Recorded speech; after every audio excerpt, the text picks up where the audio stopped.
The final film in the 30-year franchise Mission Impossible just released, so today I thought it was time for me to stop and talk about Mission Impossible: The Final Reckoning. Please know that everything that I will say in this video is just my very own opinion. My name is SDub Nation, and you are free to comment down below your very own opinion on Mission Impossible: The Final Reckoning. Did you love it? Did you hate it? Comment that down below in the comment section. Please don't forget to check out that Twitter and that link to the TikTok. Those links are in the description down below. And also, I did do a Dead Reckoning Part 1 video 2 years ago, Mission Impossible Rank 2 years ago. Go over there and check out those videos on the channel before I do an updated ranking. And with all that being said, guys, like, comment, and subscribe, and let's get right to our review.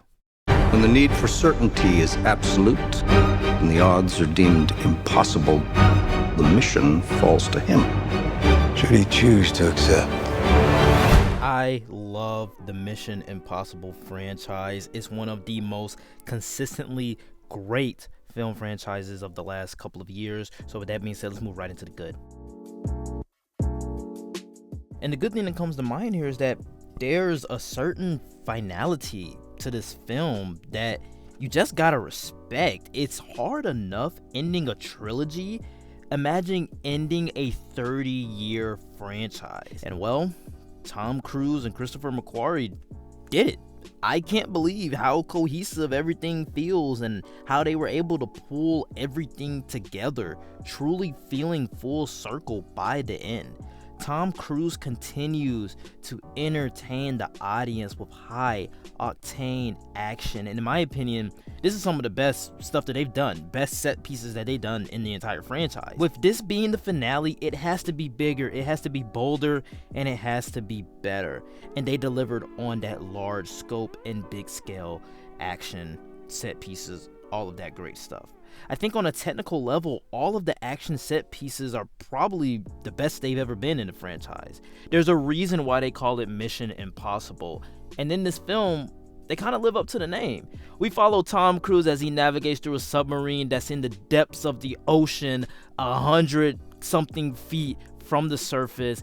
And through each door that he opens up in the submarine, he lets in more water that's in there, the more weight, the submarine begins to sink even more to the depths of the ocean. Not getting into spoilers, but I'm just saying that entire 30-minute action set piece scene, I mean, in IMAX, it was glorious. I'm on the edge of my seat, biting my nails. I'm like, how is he gonna make it out of this one? This is why they call it Mission Impossible. And even at the age of 63, Tom Cruise is one of the last action movie stars that's truly getting out there and making true movie magic.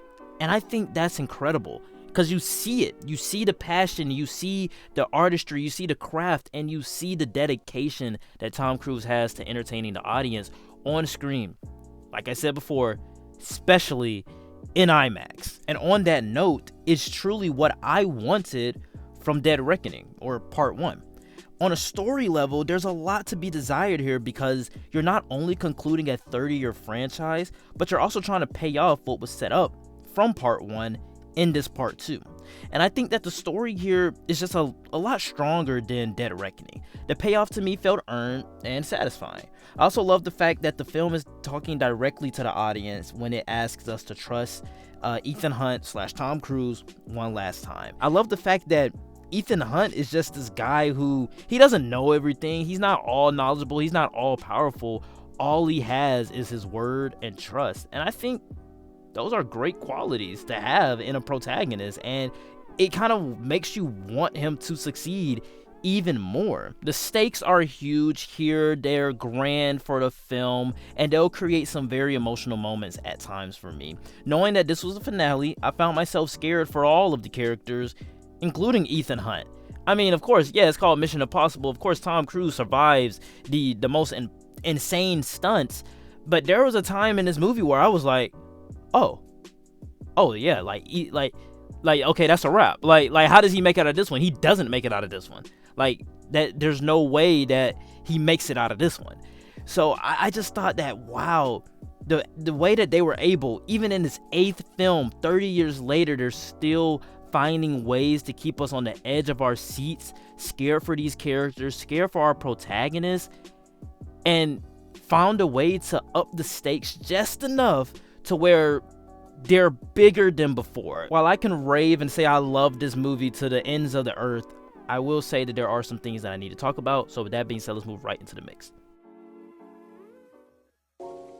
And the mixed thing that comes to mind here is that the runtime is just a little bit long. It's barely touching 3 hours, not even that. I think it's like 2 hours and 56 minutes. So yeah, the runtime is a little bit long. I didn't feel it. I enjoyed the movie. I was at the theater from like 3 till 11 because I wanted to see Thunderbolts again, but I also had a screening for a Mission Impossible from like 7 till 11. So I was there, all day yesterday. But I think it's worth it. They're able to tell this large story that's sweeping over multiple locations. And I mean, in order to do that, yeah, I think, and to end off this film, I think, 2 hours and 56 minutes, I think that's enough time. I think that's a good enough time for a finale for a film this big. And also the first half is purely exposition.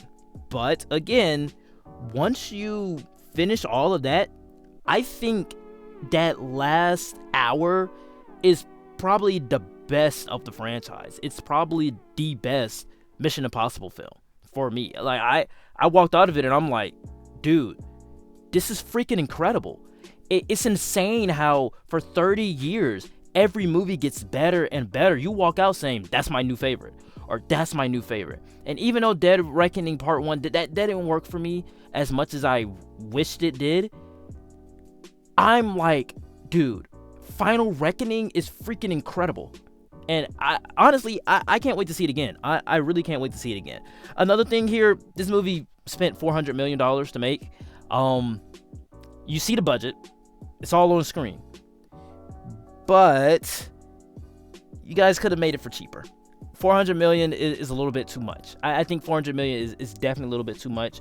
I can understand COVID, the strikes and everything like that, but guys, come on. $400 million for a Mission Impossible film that has never made over $800 million. You guys are really playing your hand here, and a lot of people are mixed on the film, even though when the general audience watched it, I'm seeing a lot of reviews online.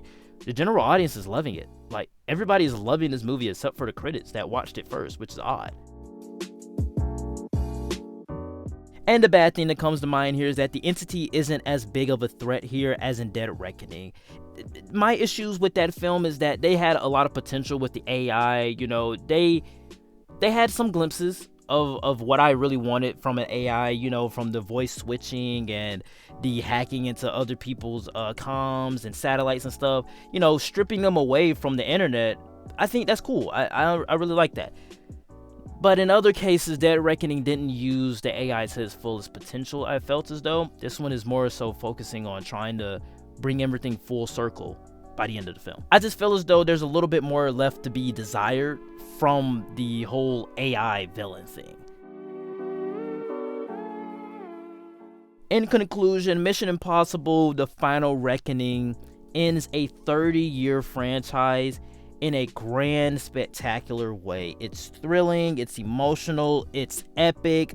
Tom Cruise delivers one last time with set pieces that might be the best of the franchise, a last hour act that might be the best Mission Impossible film ever.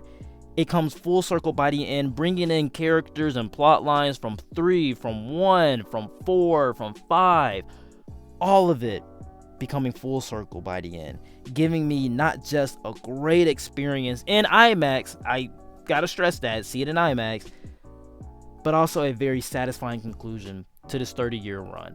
I have no words. Tom Cruise is the GOAT. He's the best.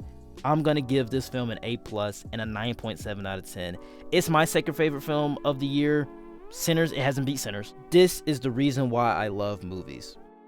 Alright guys, that is it for the review. Please note that everything that I did say in this video was just my very own opinion, and you're free to comment down below. What did you think of Mission Impossible: The Final Reckoning? Please don't forget to check out that Twitter and that TikTok link. Those are in the description. I did a Dead Reckoning Part 1 video about 2 years ago, a ranking 2 years ago. Check that out before I do an updated one. With all that being said, guys, like, comment, and subscribe, and I will see you all next time. Peace.